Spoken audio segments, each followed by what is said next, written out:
A vida de todo mundo é devassada quando entra pro BBB. A galera rata da internet consegue descobrir coisas muito ocultas da vida de um participante ou desenterra mesmo questões que a gente já nem mais lembrava que retornam à pauta. Como é o caso da fatídica foto do ex-ginasta Diego Hipólito com o ex-presidente Jair Bolsonaro. Isso, na época, parece que deixou a comunidade LGBTQIAPN+ bolada com ele, que em 2024, numa participação no programa Altas Horas do Serginho Grosman, se justificou dizendo que a reunião com Bolsonaro havia sido uma solicitação do próprio ex-presidente, que ele foi em prol do esporte, da cultura, da educação e de outras áreas que estavam sendo deixadas de lado, mas que não apoia todas as intolerâncias associadas ao ex-presidente. E que são muitas, né? Diga-se de passagem. Bom, aí agora, a galera que tá cuidando dos perfis nas redes sociais do Diego fez uma publicação corroborando tudo que ele já havia dito no Altas Horas, dizendo que o Diego esclarece que não é bolsominion e reforça sua postura contra a desinformação e contra a negação científica. E acrescentou que ele já se encontrou com outras lideranças políticas, inclusive com o presidente Lula, e postaram a foto do Diego com Lula também. E aí, sem mencionar política, o Diego falou dentro da casa do BBB 25 sobre essa suposta rejeição do público LGBTQIAPN+ a ele. Tem uma questão muito minha, porque assim, eu tenho sempre a impressão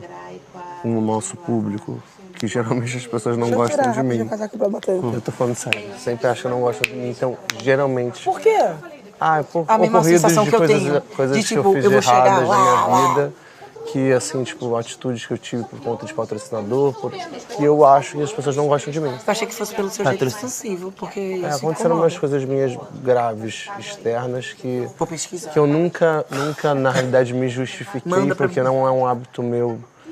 Aqui não tem o que fazer, aqui a gente tem que se justificar, a gente tem que viver, a gente... Mas eu sei exatamente o que você está falando.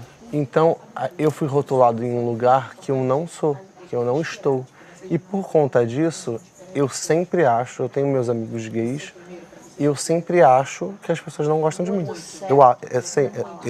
E acontece assim 80% das vezes. Bom, ele mesmo falou que não se justificou na época, mas se existia um mal-entendido com o nome dele, era muito importante que ele se justificasse sim, porque senão fica parecendo que ele não tem interesse em elucidar o que estão pensando sobre ele, que é o que supostamente faz com que ele seja rejeitado. E aí agora, querer a remissão do que ele foi culpabilizado, mas não se explicou na época, aparentemente só porque tá no BBB e precisa do apoio do público, pode ser tarde demais. Bom, mas eu trouxe essa questão aqui porque eu acho importante o debate sobre o fascínio pelo poder. Por exemplo, se um gari, que tem uma profissão que eu acho fundamental, mas que não é respeitada na nossa sociedade, disser numa entrevista o seguinte: prefiro um filho morto em acidente do que homossexual, como o ex-presidente Jair Bolsonaro falou numa entrevista à Playboy. Vocês acham que a partir dessa fala, algum gay ia virar fã desse gari? Claro que não, porque para algumas pessoas que desenvolvem idolatria por alguém, o que tá em jogo é o poder, o cargo que essa pessoa ocupa, e não o discurso cheio de preconceitos que ela reproduz. E depois do advento das redes sociais, muitos políticos passaram a ser ídolos de uma galera. Antes, só quem ocupava o executivo, presidente, governador, prefeito, é que ficava famoso. Agora é todo mundo, vereador, deputado estadual, deputado federal, senador, muito em função do esforço e do trabalho deles para viralizarem nas redes sociais. E muitos corruptos que já não faziam nada para a cidade, para o estado ou país, continuam sem fazer nada, mas agora com um detalhe, fazendo muito para as suas próprias redes sociais. E aí, no que viram ídolos, a política para eles vira um emprego público, porque eles passam a ter a garantia de que sempre vão ser eleitos, graças ao fandom deles. Mas o povo precisa entender para ontem que político não é influenciador digital, que as redes sociais, no caso para eles, servem para eles prestarem conta do que estão fazendo, seja para o município, para o estado ou para o país. E posso falar, eu preferi um gari na política do que muitos desses que a gente tem por aí hoje em dia. Em toda palestra que eu dou, eu sempre faço uma comparação perguntando qual é o concurso público mais difícil para se passar, o de gari ou o de juiz? E aí as pessoas respondem que é o de juiz. E aí eu falo, analisando a realidade das pessoas que prestam concurso para juiz e que prestam concurso para gari, a gente pode afirmar que o de gari é muito mais difícil. Porque o cara que costuma prestar concurso para juiz, geralmente é uma pessoa branca que tem grana para fazer os melhores cursinhos preparatórios, que mora num lugar bacana, que estuda num ambiente com ar-condicionado, que se alimenta bem, o que é importante, e tem uma mente tranquila porque não tem muitos problemas, o que facilita para preenchê-la com informações para passar no concurso de juiz. Já o cara que tenta pro concurso de gari é aquele que estuda durante os intervalos do trabalho pesado, antes de ir pro trabalho deixa um filho na escola e o outro com a sogra porque ainda não tá em idade escolar, botou a mãe para morar com ele porque ela tá com problema de saúde, se desdobra para conseguir pagar todas as contas e ainda botar comida dentro de casa, mora num lugar sem estrutura, sem conforto, além de todas as agruras de viver num país extremamente racista, porque sim, a maioria dos garis são negros. Aliás, o concurso pra gari é um que não tem branco dizendo que é preto, né? Os autodeclarados pretos que passam pra esse concurso são pretos de verdade. Então, diante de tudo isso, pra mim, esse é o concurso mais difícil de se passar. Bom, um cara como esse, que tem uma vida de sobrevivente nesse país que não quer ele vivo, saberia administrar muito bem uma cidade, um estado, um país. Mas, infelizmente, pra política brasileira, muitos sequer estudam, entram apenas sendo brancos.